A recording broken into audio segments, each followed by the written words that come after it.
കർക്കിടക വാവുബലി ദിനത്തിൽ മൺമറഞ്ഞവരെ സ്മരിക്കുവാനും അവരുടെ ഇന്നലകളെ പങ്കുവയ്ക്കുവാനായി ഗുരുവായൂർ ക്ഷേത്ര പാരമ്പര്യ തറവാട്ട് കൂട്ടായ്മയുടെ ആഭിമുഖ്യത്തിൽ പിതൃസ്മൃതി ദിനാചരണ സദസ്സ് സംഘടിപ്പിച്ചു.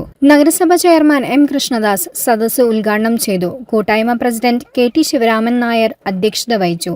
തെക്കുമുറി മാധവൻ നായർ സ്മാരക പിതൃസ്മൃതി പുരസ്കാരം കാണിപ്പയ്യൂർ നാരായണൻ നമ്പൂതിരിപ്പാടിനും, കണ്ടിയൂർ സുശീലാമ്മ സ്മാരക മാതൃസ്മൃതി പുരസ്കാരം ചൊവ്വലൂർ സരസ്വതി കൃഷ്ണൻകുട്ടിക്കും തന്ത്രി ചേനാസ് ദിനേശൻ നമ്പൂതിരിപ്പാട് സമ്മാനിച്ചു. പിതൃതർപ്പണാചാര്യൻ രാമകൃഷ്ണൻ ഇളയതിനെ ചടങ്ങിൽ ആദരിച്ചു. വിദ്യാർത്ഥികൾക്ക് സ്കോളർഷിപ്പുകളും പഠനോപകരണങ്ങളും വിതരണം ചെയ്തു.